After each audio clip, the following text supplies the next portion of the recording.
Hello, everybody, ladies, gentlemen, and Inbedorgables. Welcome back again to Zones Outpost, the Duggie Zoners' very own podcast with their very own crew, consisting of your boy, Woofy here, together with the wonderful gentlemen, Real TJ DJ and Crusher OA. Say hello, you two.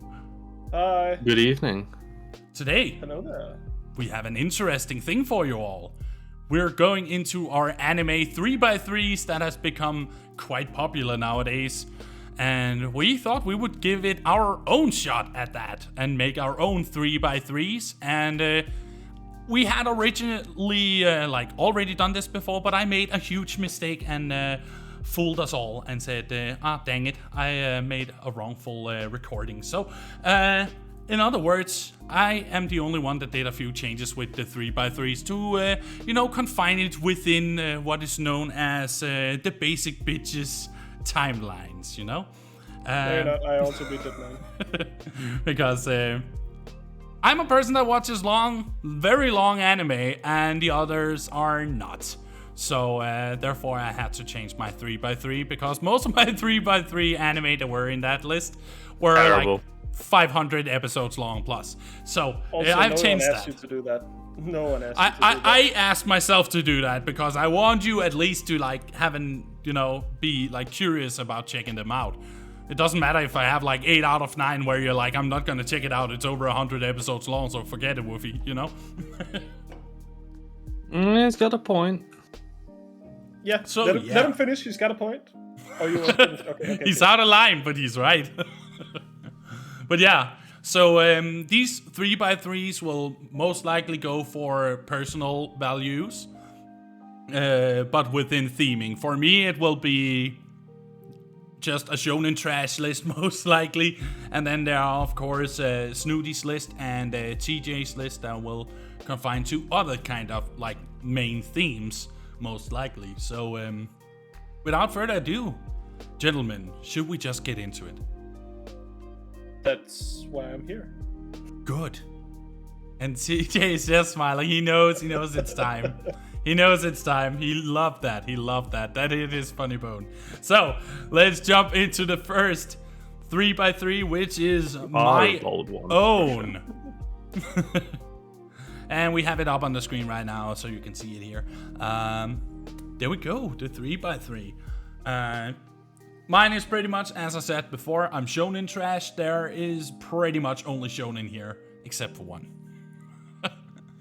So yeah, shall we go over them one by one, or is there anything sure. that catches Just your eye, you two?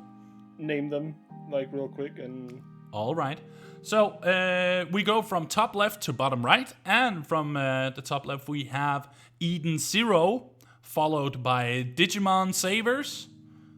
Then B-Stars, then followed in the middle row by Devil Survivor 2, then Norarion no Mago, also known as Rise of the Yokai Clan, in the middle.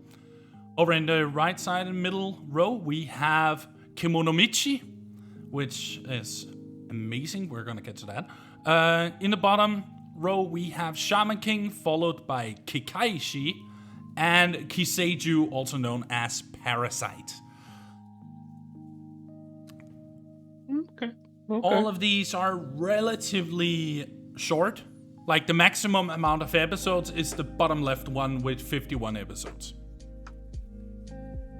Also, the theming change. Can you maybe talk a little bit about the common themes of your anime list? Or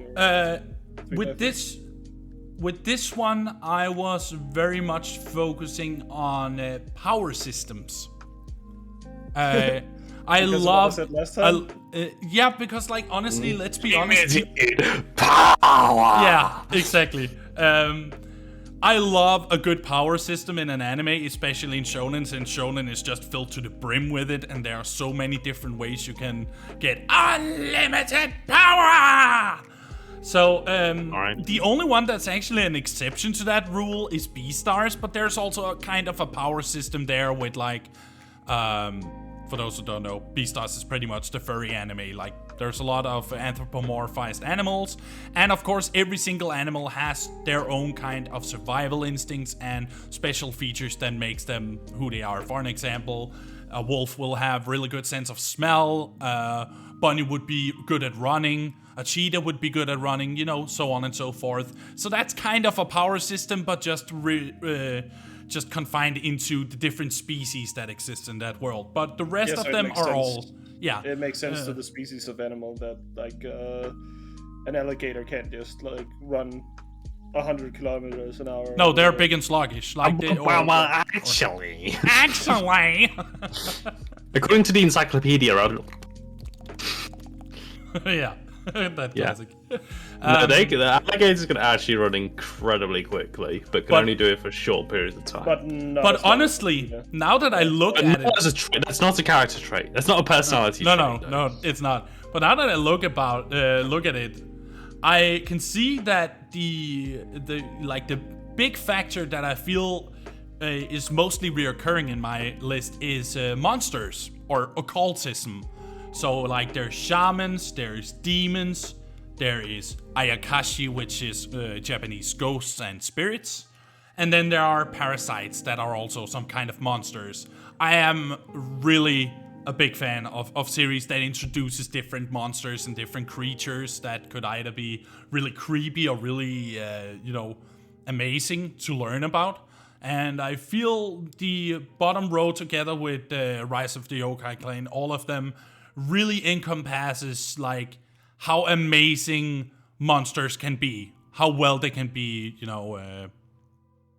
portrayed. That was the word I was looking for.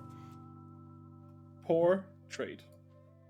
I do find it quite interesting, like, talking about power systems in anime. It's something that is interesting to me as well, but not necessarily from an anime perspective. It's also which I read. I know we're not a book podcast, but I do a lot of reading when I'm at work, and one of the genres I really enjoy is urban fantasy, and an aspect of that I'm really interested in is how each different like book series or book title establishes their own rules. Because urban fantasy is normally that of a supernatural or fantastical genre where you're going to be seeing your monsters, your wizards, your vampires, stuff like that. Classic fantasy legends, and then it puts into like modern Chicago, into modern Seattle and stuff. I think the series I read right now is based in Seattle, but it's like very much similar to you. It's like with all these different power systems, it's how they establish the law. How does this power system work in the society? Does it actually impact like we live classes, in a society, power levels? We live in a society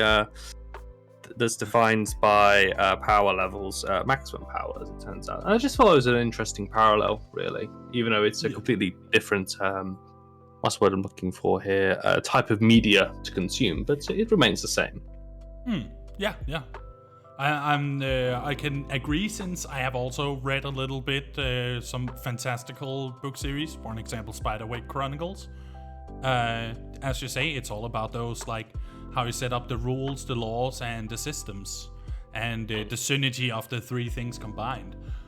So you two, if there is any of these like 9 you can see just from the pictures, which of them would you most likely want to learn a bit about? If there was one out of the 9. I know which one I would go for, because I initially thought it was you'd actually put a Danganronpa adaptation because into of your the 3x3. style, yeah. Exactly, which would be fourth one on the left-hand middle, which is very much like, I was looking at the writing on the bottom, like, isn't that just Danganronpa? But then I looked at the characters, like, no, this isn't Danganronpa. No, but the style that they've gone for it just reminded me of that. So I would want to know a little bit more about so what was it called? Survivor animation? Devil Survivor 2. Devil Survivor, thank you. Yeah. All right. So Devil Survivor 2 is a 12-episode series, 13 series about. It's actually based on a game made by Atlas. It's a Shin Megami Tensei anime. So it's based upon the other Shin Megami Tensei games, and especially Devil Survivor 2. Sorry. Yeah. So Devil Survivor 2 is a Shin Megami Tensei series, and Shin Megami Tensei is a franchise that is all about demons and how you can incorporate that into storytelling. So Devil Survivor 2 is about the end of the world. A big change happens where the world is on a countdown, and the Devil Survivor crew has to kill a certain type of demon in order to restore balance and save the world, essentially. And most of these characters, they get these powers during a disaster where they survive. And the whole legend is about that you will get an app installed on your phone when you die by a disaster. And because these people survived, they will gain the ability to summon devils through their phone with an app. And it sounds super weird right now, but once you actually watch it, it is super cool. It is super cool. And then you get an app on your phone that can summon monsters? Yeah, but the the reward you get is that you get revived with these powers if you die by a disaster. Then the death countdown starts for the world, but you will gain powers. So and the countdown goes further and further down the more people get these powers. So it's kind of as soon as you said this was based off a Shin Megami Tensei game, I was like, yeah, there's no real point trying to piece together what you're saying, because Shin Megami Tensei is. Yeah. If you pardon my French here, and if you do not like swearing, then probably mute yourself or put a bucket over your head for 2 seconds. But Shin Megami Tensei games are fucking weird at the best of times. They are. So as soon as you said that, I was like, right, this is going to make absolutely zero sense. But it feels like it's something you'd have to experience. Yeah, this is definitely something that I can warmly recommend, since that series is so weird, and also one of the first anime in a long time for me where I never skipped the opening and the ending. They're both absolutely fucking amazing. That is among my top 10. The ending is among my top 10 endings of all time, and I've heard hundreds of endings, if not more, with the 9,000 plus episodes I've watched by now. Yeah, you have series. A real opening boner for anime. You're the only person I know that has I remember we're watching Rising of the Shield Hero. Me and Chris were like, yeah, we've heard the opening 5 times. We can just skip this now. We'll be like, no. It's part of the experience. Every time we need to hear it. Every time you will sit there and appreciate this intro. Literally, Clockwork Orange pinned back. You will appreciate all of these openings. Open your ears! In case you forgot, we watched 20 minutes ago, so we need to listen to it again, because every 20 minutes you have to hear the opening. Because No, because we have to hear the outro as well, so it's actually 24 and a half minutes. Yeah. Yes. You have to see the whole episode, else there's no point. You have to watch the whole episode. Okay. But yeah, Snooty, what about you? I would say Parasite, probably. I've heard Parasite? good things about it. Yeah. Well, and it's in my lane of, in terms of themes that I like. Also in terms of studio, because it's a Madhouse anime, so you're in for a treat. Parasite is very weird. Essentially, one day, some meteorites fall down upon Earth, and they release spores with parasites in them. And they all need a host, which in turn becomes humans. And there are 2 outcomes. Either one, they crawl up to your brain through your arteries and take you over, becoming a zombie or a parasite. Or what happens is that if you don't reach the brain as the parasite within the allotted, I think it was a minute, then you just become a co-host for the person. And our protagonist is a person that got through just that. He stops a parasite from reaching his brain just in due time, and therefore his right hand is a parasite that can talk to him.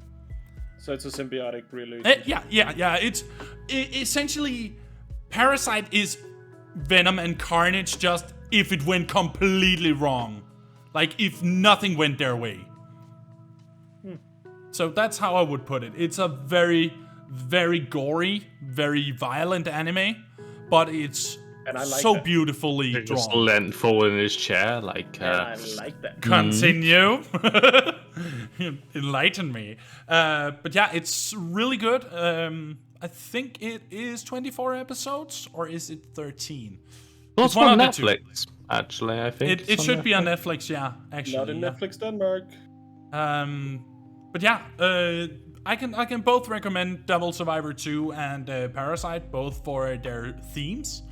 It's actually, funny enough, both monster-related animes. So I'm happy that I could find something that could, fiddle your interest. Don't say that. Pique your interest. That's the word you're looking for. No, fiddle your funny bone. Don't fiddle my anything. It's a good thing Lofi's releasing this after hours. We're past the watershed. Oh, yeah. That's true. All right. Well, then, it's time for the next judgment to fall upon us, and it's TJ's turn to pop up Okay. that 3x3. And here it is Sure. on the screen, Okay. everybody. How would I theme this, to be honest? So there isn't a ranking, very much like Wolfie's. I know when we originally did these, it was like your top 9 anime of all time. So I didn't change it from last time because I'm pretty happy with this list, Yep. all things considered. And it's a good reflection of like shows that I like as well in terms of their style. I think that maybe that is the theme. We're talking cinematography, we're talking battle choreography, we're talking music, we're talking like all of those things you really hear in the background as well that just make a show stand out. Which is why, for example, we got 2 ufotable shows from that studio here in Fate Stay Night Unlimited Blade Works and also Demon Slayer. So that is, if we go from left to right and then up to down. So number 1 is Fate Stay Night Unlimited Blade Works. I am including this as both series of Unlimited Blade Works, and this is also the second attempt because there was a Fate Stay Night adaptation of the visual novel before, but it just wasn't that good. And then ufotable decided to do their own version, and it is amazing. Demon Slayer, Kimetsu no Yaiba is number 6 on this as well, and also ReZero to an extent is down at number 8 as well. So they're like my stylistic shows. Cinematography would be stuff like Charlotte, Rascal Does Not Dream of Bunny Girl Senpai. Rising of the Shield Hero in the middle is just a combination of everything I love in an anime series, and to be honest, it might be my favorite of all time. After watching it through, I think 3 times as well, it's like, yeah, this is my favorite show. But the other ones as well, they're shows that just have a special place in my heart, really. So Assassination Classroom is the only show that actually just made me cry as well. Like, I got so invested in both of the series. That's a 48 episode one. Toradora, an absolute classic drama series as well that probably everyone and their mothers has watched at some point, or at least know about.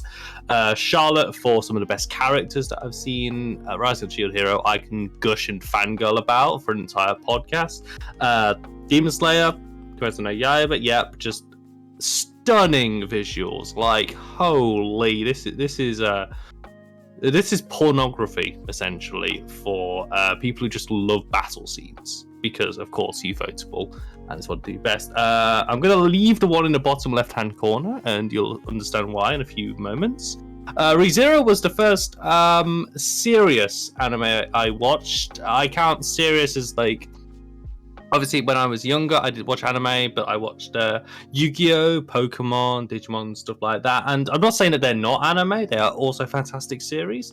But ReZero was my first, like, mature, directly from Japan, not really like played on kids' TV, for instance. Oh, like, yeah. You would have where you have like Pokemon or Naruto, Dragon Ball Z, normally featured very prominently. During like after school slots, you know, they were marketed towards younger kids, but ReZero is definitely fucking not towards kids. No. And then Rascal Does Not Dream of Bunny Girl Senpai as well is it's my wholesome show, to be honest. It is Yeah. It is fan service for the soul. It is just a beautiful series through and through. And I recently rewatched it as well about a month ago as well, and it's like, yeah, this show is fantastic. But yeah, that is the 3x3. So very much like Lofi suggested, is there anything that either of you two would be interested in knowing more about? I mean, I'm interested in most of it. I've already seen most of it. Good. We are very much on the same page when it comes to like styles of anime, and yeah, that'll probably reflect in my list in a second. So I don't really have any. Maybe that Bunny Girl Senpai, that sounds so ecchi. And I didn't. So no wonder you're interested in it. Like, no, I mean, but it's just the one that stands out to me the most on your list in terms of like the animes. So I'm like, is it? You say it's wholesome, but is it like ecchi wholesome, or is it just wholesome? Well, I feel like you get the ecchi impression from the fact that the main character is in a bunny girl outfit. Mai Sakurajama. Do you think that? I wonder why. So the premise of Rascal Does Not Dream of Bunny Girl Senpai is actually more of a character study in a drama following our main character and some of his closest friends as they go through something called puberty syndrome, where essentially characters in the show have all of a sudden, seemingly overnight, these random occurrences happen to them. So, for instance, I'll explain with Mai Sakurajama is that she is a character in the show. She's the female lead as well, featuring quite prominently. She is a model. She's an actress, so very well known. But all of a sudden, she finds out that no one remembers who she is. In fact, no one can see her at all outside of a few characters who can remember her. So that's why she walks around in a bunny girl outfit. It's like, well, someone walking around busy Japan in a bunny girl outfit is going to draw attention. And no. No, she doesn't. And it's different things like that. And the show is split into like 3 episode chunks following individual characters. And there's also a bunch of like quantum physics thrown in there as well. The ideas of quantum entanglement. Mai's occurrence is based on Schrodinger's cat. The idea that if Mai cannot be observed, then does Mai exist at all? Stuff like that. So there's a little bit of quantum teleportation pops up as well. It is a character study, and it's a show that I got really invested in the characters as well. Yeah. Okay. All right. That makes a little more sense. I'm glad. Like who you are and the anime on your list. Okay. Yeah, I could definitely feel that the two bottom ones, like bottom left and bottom right, have a certain similarity. A little bit, yeah, but we'll get to that. Yeah, okay, yes, okay, but there is one I wanted to get into, but I can't because of the classic saying, do you want the short version or the long version? When it comes to Fate, I would love to get into the Fate series, but it's so confusing and Right. there's no chronological order, and I mean, Gigok made a video, or Garnt made a video about this for a reason. How am I going to start this series? Okay, do you want... I'll give you... To answer that question, I'll do it in one sentence. Start with Fate Stay Night Unlimited Blade Works. Just start with that show. All right. The UFO It table is... It's the ufotable version of Fate Stay Night Unlimited Blade Works. Start with that one. I think if you start with this show, you cannot go wrong, because from this one, you'll understand that Fate Zero, which is another anime as well, which I do like. I don't like it as much as Unlimited Blade Works, but Unlimited Blade Works is one of my favorite shows ever. So naturally, so yeah, if you like the show, then it's like, oh, I want to know a little bit more about these characters. So like a brief briefest synopsis I could give for Fates Night is that it refers to something called the Grail Wars, where you have magicians and characters that can summon servants that are based on historical classes and characters. So you have like Saber based on King Arthur. You have the Assassin class, the Mage class. You have Chariot class. I think one of them is Alexander the Great as well. That's in Fate Zero as well. It's like these historical characters that you've probably heard of. Gilgamesh as well pops up every now and again. But each show kind of revolves around each of these Grail Wars. So Unlimited Blade Works is the 5th one, I believe, and then it's like, oh hey, I really like these characters. Let's know a bit more about like the lore, because there's also there's stuff about different families and different factions, which Fate Zero goes a lot more into as well, to explain the obviously, like, the main character's dad's also participated in a Grail Wars, and that's what Fate Zero advertises as well. And then there is a lot of spin-offs as well. That's where it gets really complicated. But if you want to start, just watch Unlimited Blade Works. All right. Just start there. It's something you won't regret. But then after you've watched this and Fate Zero, it's definitely a case of, now where do I go? Yeah, I don't know. I don't even know where to into go a million different spin-offs. But if you watch Fate Zero and Fate Zero Unlimited Blade Works, you'll have a pretty good idea of like the actual show and its source material as well. All right. Well, it is time to put another boy under judgment. It is the one and only Snooty Booty with his 3x3 that is popping up here on your screen right now. Oh, goodness. There is one there that makes me a proud dad. Proud weep dad. Very proud weep dad. I'll just start from left to right, and I think I know which one it is. The first one is Konosuba. One of my favorite comedy anime. If I had to describe this list, like in terms of themes, it would be either pure comedy and or pure violence, basically. It's I don't. No in between. Yeah, I don't really have much of an in between. Comedic violence. Comedic violence. That'd be good, actually. But yeah, we have. That's Gintama. We have Overlord, which is a great anime, great power system, Agreed. great show. Agreed. And I think this is the show that you're talking about, Jujutsu Kaisen, the newest addition to my list. Wufi and I, we watched it together in 2 days, all of it. 1.5 day, like it was less. Like you just came around like my house around like midday, and then we just watched like over half the series in one go before you went to bed. We went to like episode 14 or 15 before you went to bed. You were like, we started pretty late too. Yeah, I think we started around 6 or 7 p.m. or something like that, and then we just went on with it until like 4 a.m. I think even later than that, because we hung out with Gunks and Bart that day. Yeah. Anyway, great show. Can recommend. Would recommend. I haven't heard anyone say a bad thing about this anime. It's hard. It's hard to find a flaw. Yeah, it's really hard actually. I'm actually trying to figure out something I hated about it, but I can't. And also, gotta be honest, you talked about Ufotable earlier, TJ. That anime is a good contender to Ufotable's choreography and stunning visuals. Jujutsu Kaisen is just stunning. I don't think I've seen much of their work, so I don't have anything to compare it to. Demon Slayer, I guess. Yeah, but I haven't seen Demon Slayer. Oh, yeah. It's on my watch list. I'm actually starting it now. Boy. Well, I had to watch another anime, right? For today. So I have limited time. I go to school, man. I'm busy. I'm a busy boy. I'm a busy boy. But yeah, go on with your list, sorry.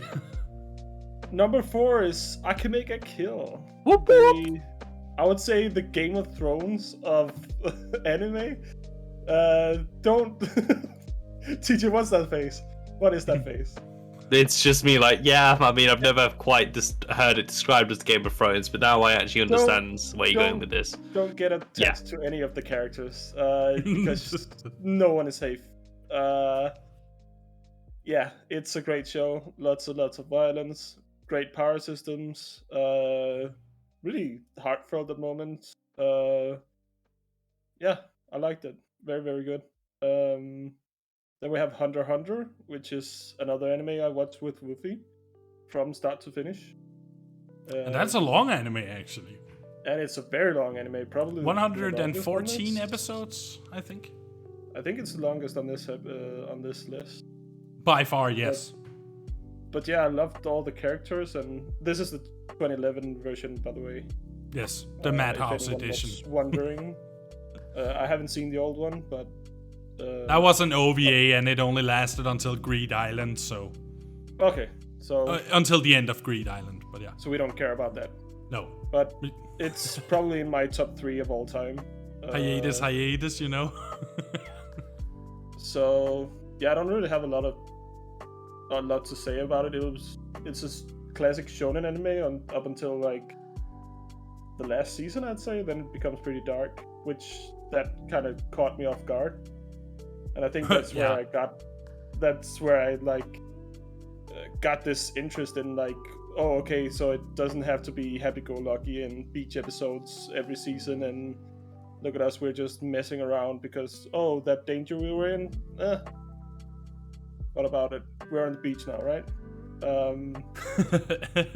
You've seen too many Bleach fillers, I hear. Yeah, we'll we'll talk about it again later on, okay? Yeah. Codebreaker. The actual first anime I've ever watched with Woofy. That I'm noticing a bit of a theme here. Yeah, he introduced me to a lot of anime. But I think I was the one that got you into anime. I mean, together I've watched with Gunks, like Dragon Ball and Pokemon and all that before, but I've never actually just continued watching anything because I didn't actually know that there was such a vast like world or so many different vast genres ocean of anime. Yeah, exactly. Like I had no idea, but this kind of birthed just the anime. Codebreaker. Yeah, it's such a good show. Shonen superhero stuff, dark as well. And it's short, isn't it? It's short. Very short. 12 episodes. 12 episodes. And Snooty got very angry about that, by the way. Yeah. I was mad about it. That's it? I'm still kind of mad about it, but okay. Attack on Titan, I don't need to say anything about this. This is so popular that like everyone should know about it and why it's a great show. I don't have anything to add to that. I mean, It's just so fucking great, and I keep coming back to it every season and just expecting it to like, oh, it's gone on for so long now that it's about to have like a bad season, but I don't think I've been like disappointed. People have gone like, yeah, except for the opening. But that doesn't really have anything to like say about the actual content of or quality of content in the show. Yeah. But how did you feel about the animation difference when it switched over to Mappa Studios for a final season? I don't care. It didn't affect you in any way. I just don't care. I couldn't give a shit. I think they've done a brilliant job with final season, by the way, in my opinion. But yeah, I mean, it looks good. I can't really notice much of a difference. To me, at least, I think some of the 3D elements can be kind of but it doesn't ruin the experience for me. Yeah. So I'm just okay with it. Yeah, all right. Tokyo Ghoul is next. Another very dark anime. Love it. Power systems, violence, gore, sadness. I cried. Let's not talk about it. I cried. Okay, moving on. Wait. Let's roll that back a bit. Did you actually cry because of Tokyo? I got a little teary-eyed, yeah. Okay. I just never heard it from you. I heard that you watched it and you were like, "Oh, it's a good show," but I never heard it made you cry. No, there were some characters where I was sad to see them go. Yeah, all right. So yeah. And then you also have Shoot, the best character of Tokyo Ghoul. So that's. Good. But that's maybe because I like Heisuke as well, so like they share the same kind of traits. Freaking James from Team Rocket went off the rails, didn't he, a bit? It's not far off, actually. If he was obsessive and creepy, I guess. Well, he is obsessive. If he took that to a new thing. If he took it to a new level. If there was an extra episode with James getting weirdly obsessed with Ash, for instance. Isn't he? No. No, he's more obsessed with Pikachu, but. And the last one is Radiant. No, it's this might be the. Yeah, no, it's not. Sure. Have you? Yeah, it is. I posted a new one. Oh. Because there we go. Yes, you did. Thank you. Yes, you did. We both had Charlotte on it, and I was like, "Hey, can I switch out Charlotte?" Because we did agree. Yeah, you could do that. But yeah, Radiant. Hey, French anime. French Japanese mix up. It probably is the tamest of all the anime on here, but I just like it because it's so different. It's comforting. The storytelling is very great. I don't feel like they waste my time with boring storytelling. I feel like it's always running along in a it's perfectly, what's the word? It has good continuity. Yeah. Like events lead to something else, and all information leads to the plot. Mm-hmm. Yeah. Okay, so the continuity is nice. Gotcha. There's never a time where you're taken out of the plot to then do something else that'll just, it's very, very good. I liked it. Probably the tamest of all the shows, if you don't count Konosuba, which is just pure comedy and fun for the whole family. Also a bit edgy. Rated E for everyone, except when it isn't, which is most of the time. Yeah, but that was my list. Yeah, actually, honestly, I'm still impressed that Radiant became a thing. It's the only anime that is based on a French manga. Like, it is not made in Japan, the manga. It is made by a French guy. So, and you can kind of tell because it's not like every other anime. Yeah, it has such a cultural difference, doesn't it? I wouldn't say it's vast, but there are some cultural differences, yeah. Yeah. Anything that sticks out, or you want more information about, or I think both of you have seen most of these. Yeah, I've seen 80% of it. Yeah, I mean, as Christian said when I did my list, is that ours have overlap and are also quite similar in what we like in an anime show. I mean, Jujutsu Kaisen I've heard too much good stuff about. It's a show that is on the list, It's like, oh hey, a show can't be that good, right? And then you watch it like, okay, yeah, it is actually that good.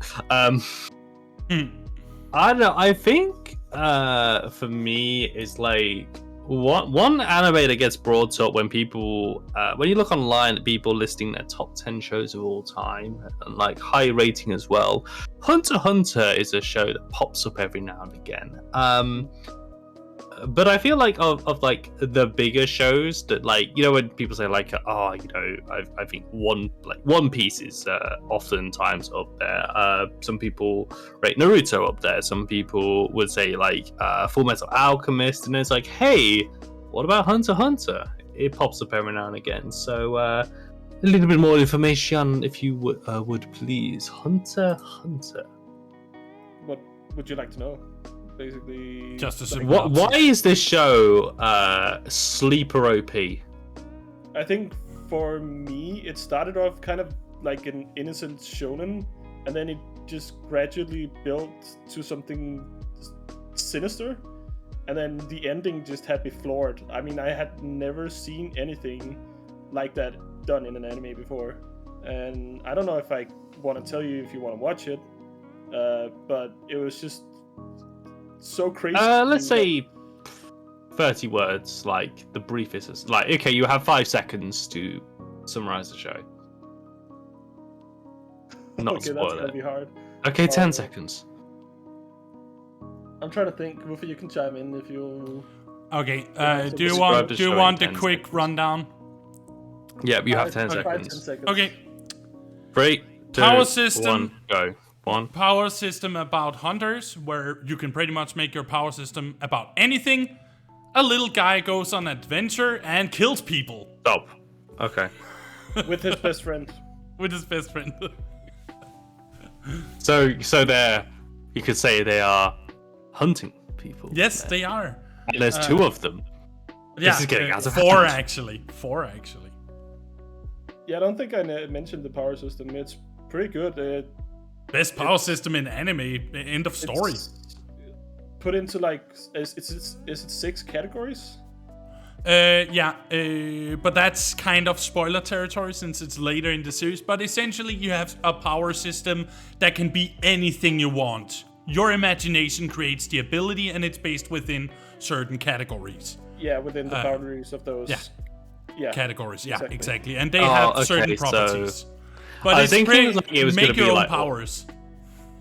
Fair. It was reminding me of orcs in the Warhammer universe. Is that they are restricted by their imagination. All right. So to those of you who don't know, like, maybe because I'm just painting orcs today and I'm just in an orky mood. But essentially, orcs in the Warhammer universe, in Warhammer 40,000 universe, are essentially a race where they have like an energy that builds around them when they gather into large groups called a Wa. And this energy is it enables the orcs to what's the word I'm looking for here? Deus Ex Machina themselves to victory.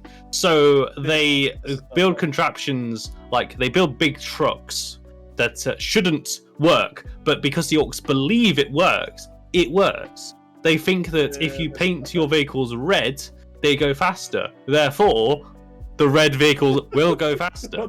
Okay. There are like you know the Bumblebee meme where it's like, according to all known laws of aviation, Bumblebee should not be able to fly. According to all known laws of aviation, orc planes should not be able to fly, and yet they do because they believe that they can fly.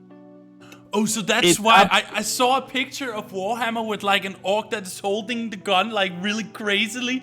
Where it was like, if I punch harder at the end of the gun, it will shoot harder. Yes. And then it shot harder. Yeah, exactly. And it's like the main weapons in the 40k universe are choppers. It's just bits of metal bolted together. But because they believe that this axe can punch through like thick Space Marine armor, it will cleave a Space Marine in half. Because they believe it does. So And then orcs it's like essentially are OP in Warhammer, in the Warhammer universe. But they are restricted and they are nerfed by their willingness to fight, essentially. Because orcs in whatever universe are basically just a race that just loves a big fight. They just want they want to battle, they want to fight each other, they want to prove they're bigger. They are stupid. As a whole race, that is all they are born to fight, and they will fight to prove that they are better than everyone. And the prospect of like they go on these big great crusades not because they want to expand their territory, it's just they're looking for someone to fight, and that's literally it. And it's like, hang on, if these orcs actually sat down and started thinking that they are the greatest beings in the galaxy, then they would be. But that would involve A, orcs sitting down, and B, orcs thinking about something other than fighting. So they fight. Ah, gotcha. Well, Welcome to everybody. The Warhammer episode, everyone. Yeah, welcome to the Warhammer episode. Sorry. Well, no Yeah, worries. but that's what it reminded me of when he said that. No, you're limited by your own imagination. But Yeah. you're also limited to your physical strength. You Yeah, can't you're- be stronger than your physical body. Yeah. So that's kind of a thing. The law where of equivalent exchange. Yeah. It doesn't break the power system, that's also one of the reasons why I think it's so great, because it's contained. You can have so much strength, but you can't use it, so you have to kind of limit yourself, and you have to figure out a way to use this to your maximum advantage to whoever you're fighting against, because you essentially don't know who you're going up against or what powers they have and what they can do with that. Because some of the times I remember what some of the antagonists where I was like, what kind of silly dumb fucking power is this? And then I was like, oh, okay, you can use it that way, okay, gotcha. And then it's because my imagination was limited to the power that they had. You peasants! This is my true power! So there's a lot of surprises and a lot of cool world building, magical magic system in it. I liked it. Loved it. Top 3. Well, it is time, my boys, for what we will do every episode from now on around the end. We're going with what is known as the Zones Outpost anime recommendation, a series that we have all in unison decided to watch through this month, and this time around it was TJ's turn.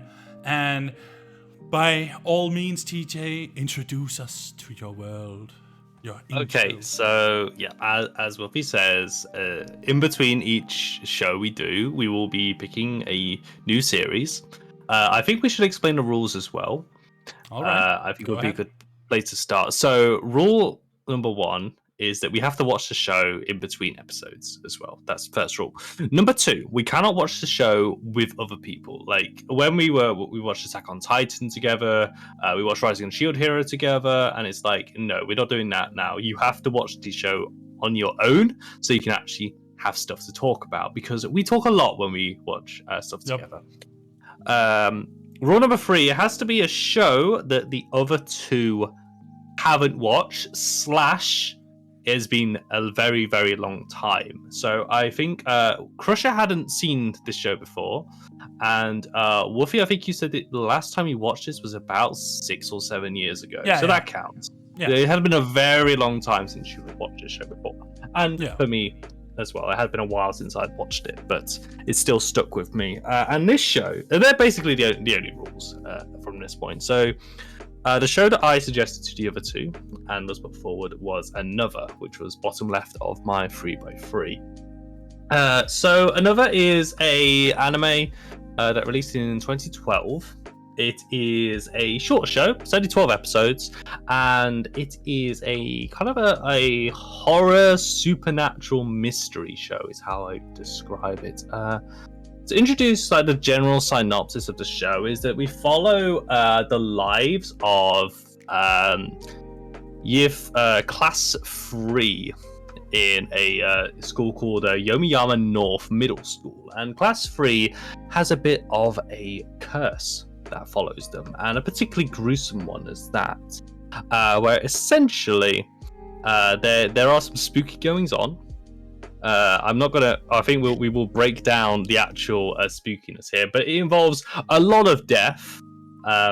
There's a reason that this show is sometimes called the final destination of animes, because my word, there is a lot of bodies hitting the floor throughout this series, some in more creative ways than others, but they definitely do with a lot of blood and a lot of gore. So we follow the main character of Koichi Sakakibara as he moves into Yomiyama, a village where his family used to live whilst he used to live in Tokyo.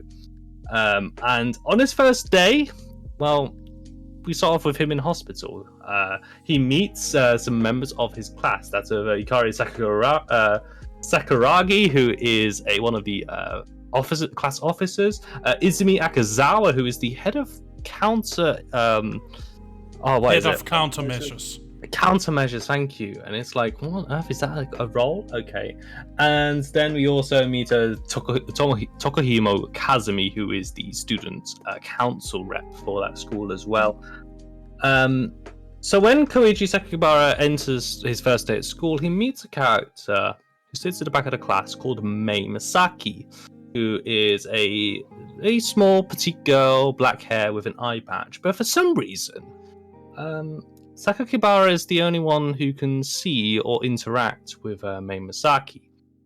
And it's kind of interesting. And then obviously it's like when I watch this show, if you're very empathetic, it feels like you can talk to people and they have something on the tip of their tongue or something that they really want to tell you but they can't for whatever reason.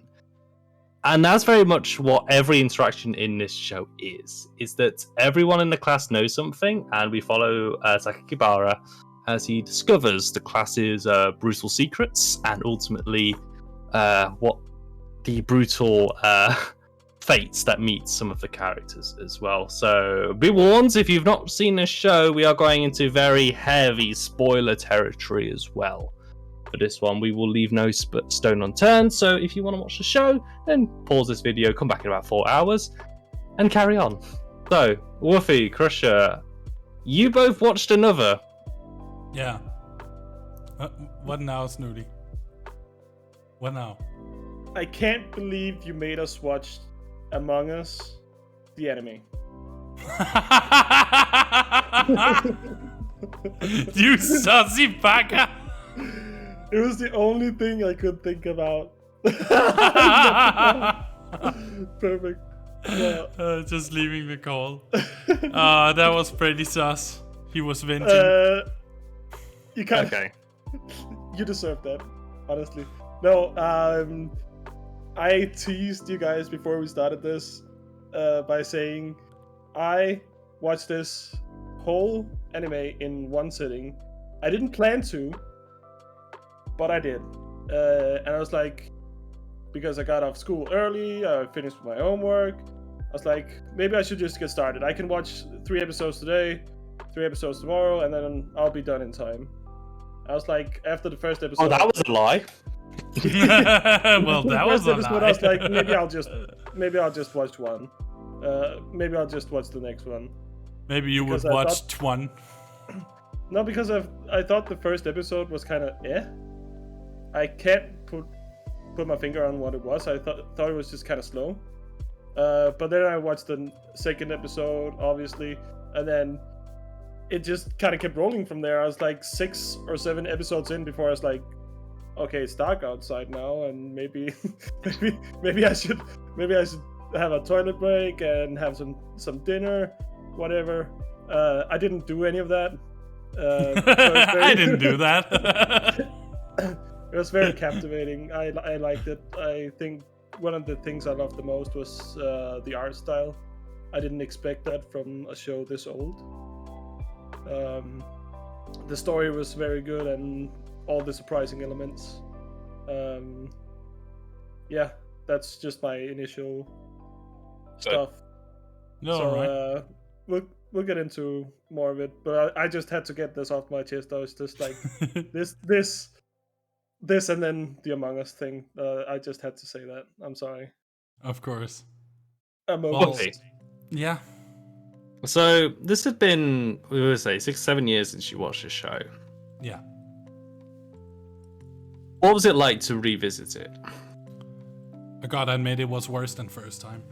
I don't want to be like that guy that is like the Simon Cowell of the group, but like on the second sitting, I realized how shit that anime is compared to other horror anime in the genre. It was rubbish. The Simon Cowell. Yeah, but I just had to make some kind of analogy for this. He's just dead there. Tips on Amanda Holden. But yeah, okay, so let me just break it down for you. In my opinion, if I have to put it in one sentence, another is the budget version of Shiki. In terms of horror. The story worked well, but it was very cheap. Like, let me put it this way, now that it has been mentioned, spoilers, you cannot complain anymore if you have listened until this point. But that people died one by one throughout the series, and then suddenly, the last episode, 60 people die one at a time in a house where everybody suddenly turns fucking insane. It made no sense. It was a rushed ending. It made no sense to just burst out a full-on insanity course. It made no sense. It made perfect sense. No, it didn't. Like, how could they be so calm about multiple deaths in a row without panicking for the entire series, and then at episode 11, when they get one piece of information, they lose their shit. And they start killing each other. Nobody got even... there was no consequences to killing people either. They just ran away in their cars. They were outside having fun. Don't you see this? Do you see this shit? Like... I got one more. Prison, hello? Paranoia. But they would still go to prison. They've been on edge since the first death. Been slowly creeping, then everyone learns that there's one extra person in class that's not supposed to be there, and then suddenly they think that it's May, and everyone just loses their fucking shit. They're all just trying to survive. Yeah, because you've had from April, May, June, July, and then August. You have these people in class knowing that there is a chance they will die at any point. Mm-hmm. And it's not also limited to them as well. The occurrence, the phenomenon, or whatever it's called, the calamity. The calamity also affects within 2 degrees of your family. It can hit your parents, your grandparents, your siblings. Yeah. As well. But and it does in this show that there is characters' parents die. I think right at the start of the show as well is that, of course, this is one of the big spoilers as well, is that Mai actually loses her sister. And that's the very first death in the entire show, essentially. And we don't even see it. It's off screen at the time. Yeah. But that's the thing, like, for 5 months, imagine that, knowing that at any moment, and not even in particular, I mean, we'll get, I think, Crusher, as someone who appreciates gore and creative deaths and blood, I think you probably did enjoy a few of these deaths that they came up with. I loved the you'll never look at some umbrellas ever again. What's it called? The fucking machine. The excavator, the digger. Yeah, the excavator. Yeah, I loved that death. Oh my God, that was a good one. That was a good one. I laughed my ass off. Of course you did, you morbid motherfucker.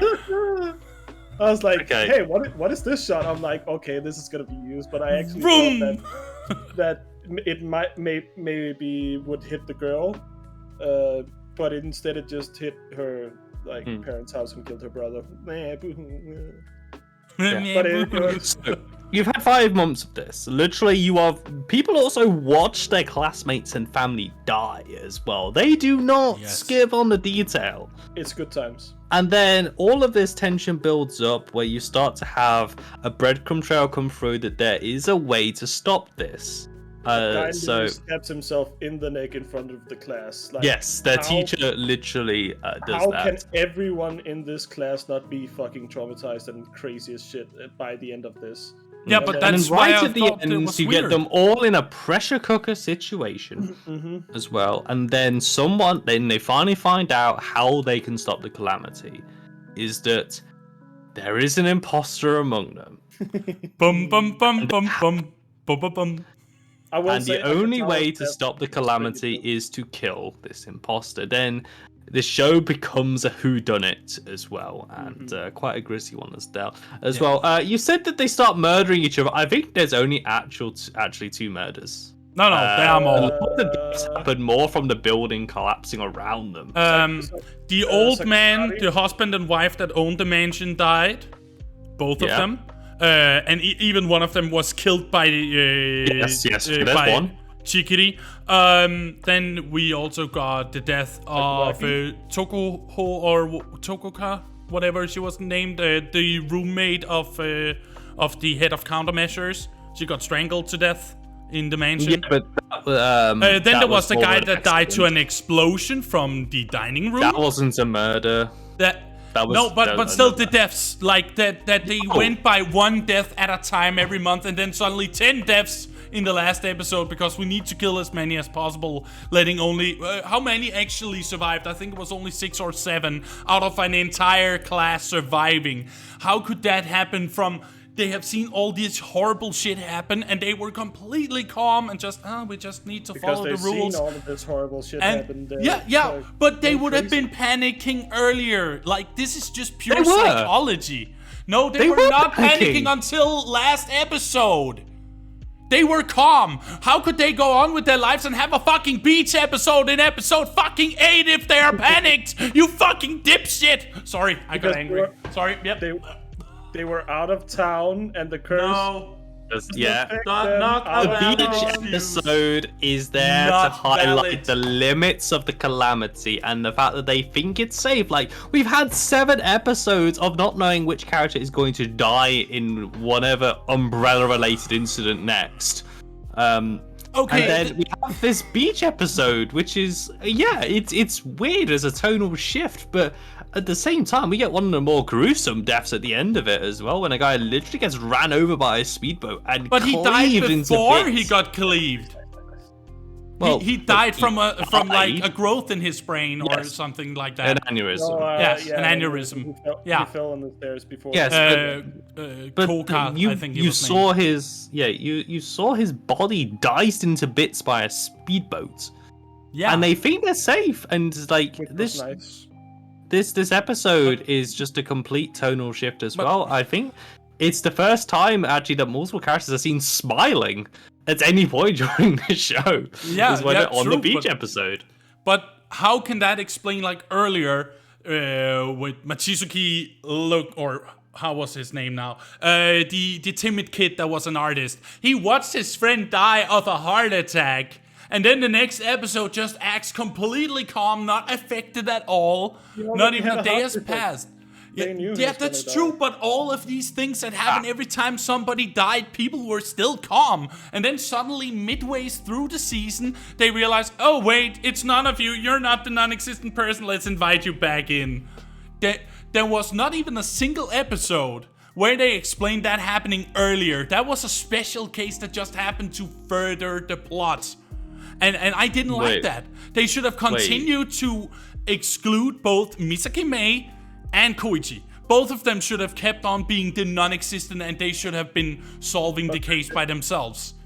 It made no sense that one more death happened and then they say, well, you're in again, it's fine.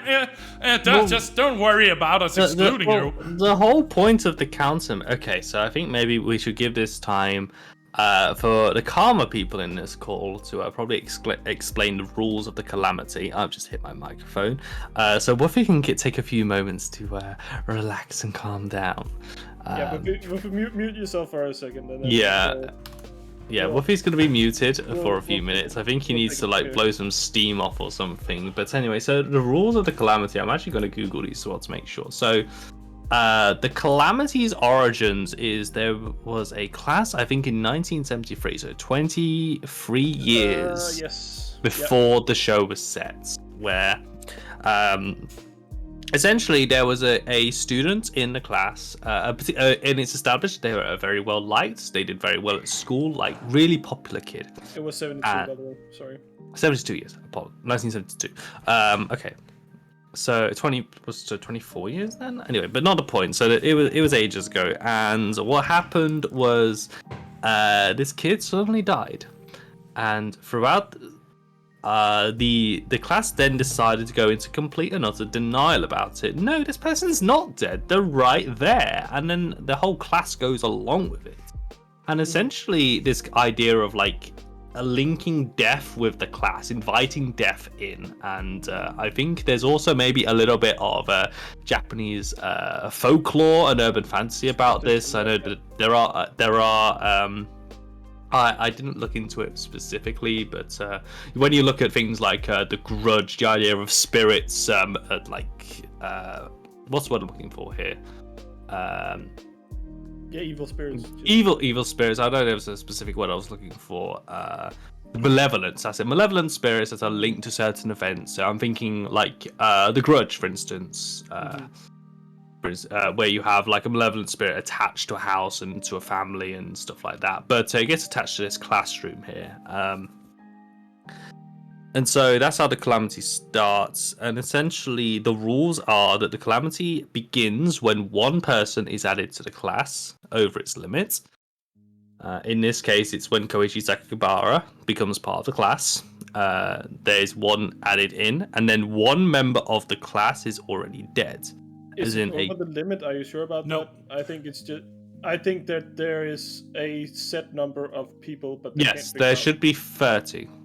Yeah, but each year they explain was one more person on the list than normal every year without fail. Yeah, because some people. Everyone's. They altered the results of the class rosters. Yeah, exactly. So there was always one person extra. Okay, wait, I got it. Okay, so the rules of the Calamity. I've googled this now. So phenomenon always starts in April. It only occurs when the class roster goes up by 1.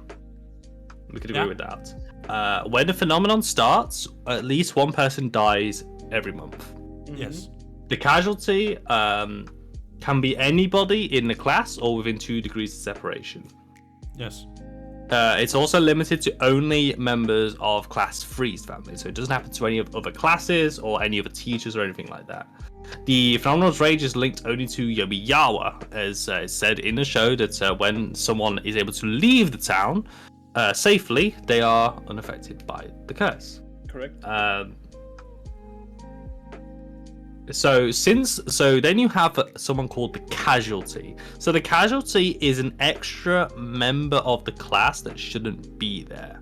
Or the extra class member. Is the extra class member? Yeah. This extra class member was already dead before this class starts, and they've been brought back to the living world. All memories and records of their existence in life before they died are erased or altered, and this results in no one remembering that said person is even dead in the first place.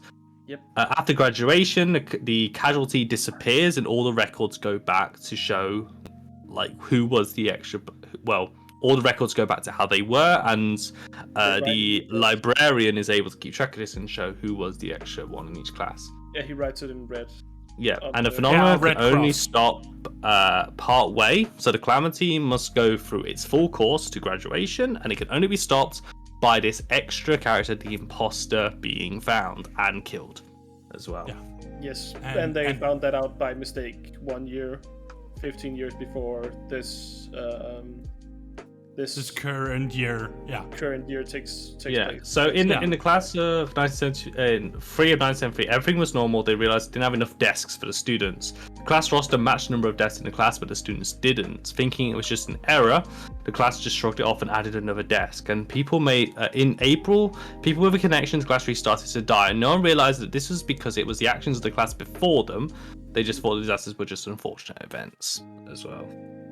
Yeah, and I actually, the one thing I do want to give another was the actual extra member. That was a twist I didn't expect, because the entire time I thought it was the guy with the glasses. The smart guy. I always thought he was the extra guy because he was never there when any of the casualties happened. And he always appeared when there was something serious to discuss. But he was never there after a casualty, which I thought was very weird. What? I never thought it was him. I had no idea. At first I was like, because the show wants you to believe that it's Misaki. Yeah. Then I was like, oh, of course it's Misaki. And she's just explaining why she's doing this. And I was half expecting Koichi to be like, why are you doing this?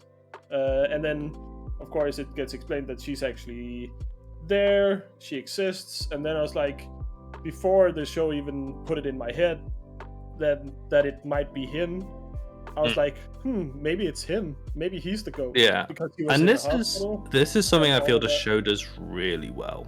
Is that throughout the story, it's because like the premise of the show begins with Koichi like interacting with Misaki Maya, and you are led to believe through the framing of the show and the characters and the dialogue that Mei Misaki is a ghost that only Koichi can see, because that's the logical explanation here. Like, this is an entire class that doesn't even acknowledge exists. Like, Mei just gets up and walks out of class constantly, and no one bats an eyelid. Throughout this, no one even looks in a general direction, so therefore she must be dead. But then the show goes from being like a ghost story into a much more mysterious supernatural show as well, when it actually then becomes a bit of a mystery and a whodunit. I just remembered something. Now you said the framing of the show. In the first couple of episodes, when he talks to her, and there are other people around, they use his body to actually shield her. Yes. So when they look at him talking to her, he's shielding her body, so you're meant to believe that she's not even there. Yes. Yeah. The show, from a cinematography perspective, and I think I want to nudge the discussion more towards like the themes of the show and like how the show is actually presented into setting your expectations, and then it doesn't really blow your expectations away, it more shifts it away as like we learn the entire process through Koichi. Like sometimes you get shows where something like this happens, you get like an opening title card and then it'll say like, oh, in 1973 like this happened and these are the rules, and then we just jump into the story. But no, we actually learn it as Koichi. We don't actually know anything about the Calamity or the curse until about episode 4, I think. I think it was around episode, like halfway in, that they started like discussing this whole thing. For the first 3 episodes, we're trying to figure out if Mei Misaki actually exists, and it's only in episode 4, I think, when it's only in episode 4 where Koichi realizes what's going on and actually just asks Mei, like, you know, are you dead? It's like, no, I'm a normal student. I do exist, and stuff like that. Okay, so I mean, one thing we're gonna say with like a whodunit was so Woofy, Woofy, you were caught out by it. You did not expect it to actually be Raiko. No, because like honestly, I gotta be honest. This is super stupid, and I feel stupid for it. I didn't realize that Mrs. Mikami and Reiko was the same person until the last episode. You're not meant to. That is a reveal at the end. Yeah, because I was always like, why is it that she suddenly in episode 10 says, remember, you're not supposed to call me Reiko, you should call me Miss Mikami. Then I'm like, who the fuck is Reiko? Then suddenly in a later scene, I hear, why, Ray? Why? And then, Reiko! Oh. I felt so dumb when they did the reveal, because I was like, in the beginning, when he passes the grandfather in the first episode, I believe it is, where he says like, my poor and Retsuko, poor Retsuko and Reiko. Reiko, yes. Retsuko is the name of Koichi's mother, who died in childbirth. And then when he goes into the living room and then he's talking to her, so I was like, that's so weird. And then the bird keeps going, why Ray, why? And then I was like, oh, I don't know, weird. Yeah, when a lot of weird things. I was like, what the fuck? Why am I so dumb? There's so many subtle things as well, which I only picked up on the second watch through, as somebody watches a bit more recently than Woofy, is how the show frames itself as well. So, right, you never see Raiko interact with her parents, essentially. No, never. You never actually see her like talk or even be acknowledged by Koichi's grandparents, who would be Reiko's parents at this point, because Reiko is Koichi's aunt, which means that would be the sister of the mother and the grandparents. Yeah, that's how families work. And they never acknowledge her. When we see Reiko in the show, when she's actually on screen, she's never central in the screen. She's always in a shaded part. There's a scene which sticks out to me where they're sitting at a kitchen table, where you have Koichi on the left-hand side and Reiko is behind like some translucent glass sort of thing as well. Just a few threads like that. In the beach episode, Reiko's always sitting in the shade, for instance. She's the only character whilst everyone else is in the sun. She's split off, already ostracized from everyone else. It's just small little details like that you think, you know, because obviously like I know who it was and who Reiko actually is. So I was there like, I see what you're doing. I like it.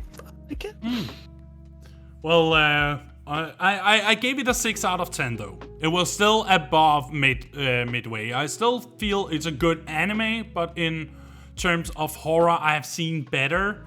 Like for an example, When Cicadas Cry, aka Higurashi no Naku Koroni, which is a classic in the horror spectrum. Like, if you've heard of horror anime, you've heard of this series before.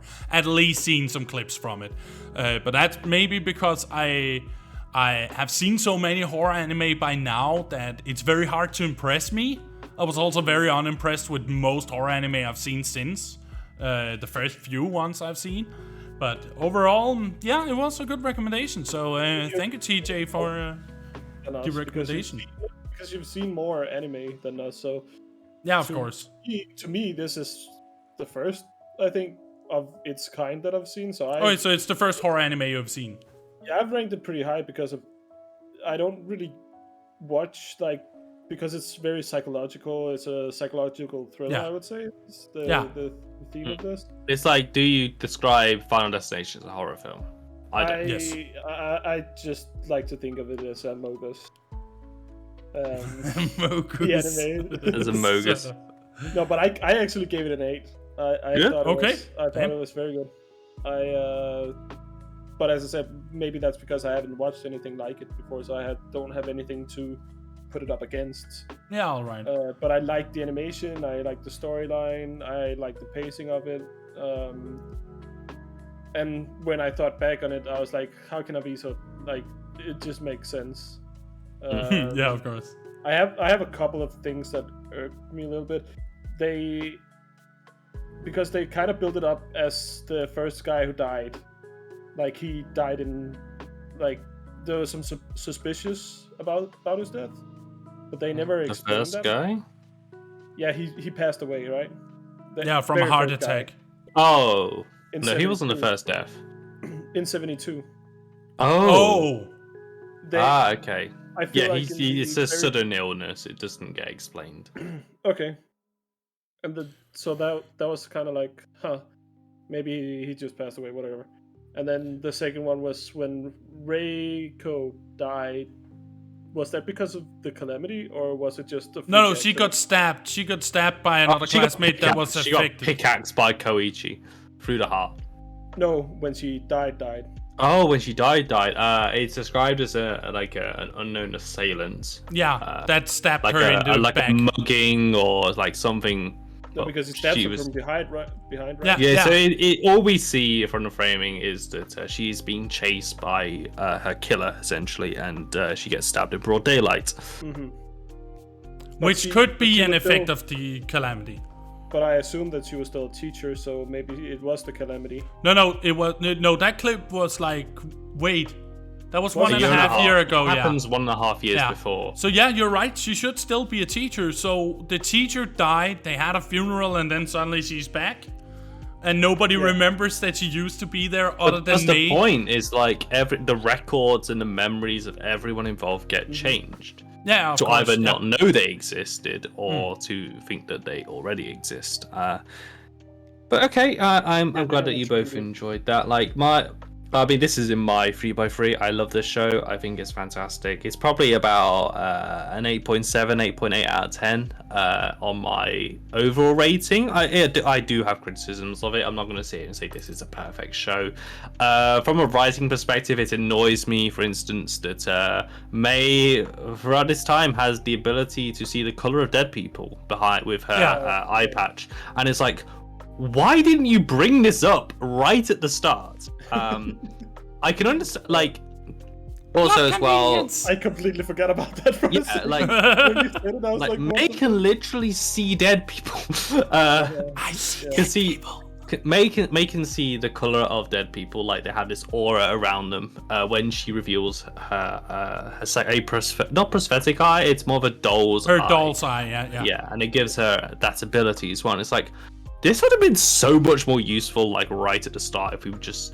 I mean, to be honest, the supernatural thing starts off as a rumor, and, I think May would just be shrugged off as, oh, you're just crazy. What you want about? You just want attention. So I can understand it from that perspective as well, but it's that's pretty crucial information here. That reminds me of the anime that Snooty and I have been going through lately, The Grey Man, where the protagonist, Alan Walker, he can see dead people as well with one of his eyes. He can see the soul of demons that is like a human trapped inside. But yeah, that's a completely other series for a completely other time. That was everything for the another discussion. But before we go have our closing words, it is Snooty's turn to recommend an anime that we three by ourselves will go through during this upcoming October month until the next episode. Oh, we should have done enough for us, the spooky episode. Damn it! Damn it. We had Halloween's coming up. I thought about it, and I hope that none of you have watched it. It's a new anime. Yeah. And it's High Rise Invasion. Ooh, is this on Netflix? Yeah, Tenku Shimpan. Yes, this is actually on my list on Netflix, so I've been intending to watch this, so I'm glad that you brought it up. Lofi? Isn't that like the characters are on like a high-rise block, there's masked characters, like... Yes, okay, well, I know the show you're on about. I've not seen it, it's on my list, so I can start that straight away. 12 episodes, so easy peasy lemon squeezy. Yeah, let's see if it's easy peasy lemon squeezy for me to get a hold of it. Well, I mean... But yeah, I will get a hold of that. So that will be the next anime. It's not gonna be impossible for you. No, but it's a little bit harder when it's Netflix. But yeah, I'm not gonna disclose why that is. But that's for a completely different conversation and a completely different scenario. But yeah, any closing words from any of you? Nope. Just glad we finally have an episode where it actually... Yeah, it's recorded and everything. Nice. Yeah. Recording him. You know. What the hell is that? But thank you everybody for joining in and listening in. And as always, thank you to both of you boys for accompanying me here in Zone's Outpost. Next time, we're going into gaming. What's your aesthetic? See you later, everybody. Bye. Bye. A beautiful time.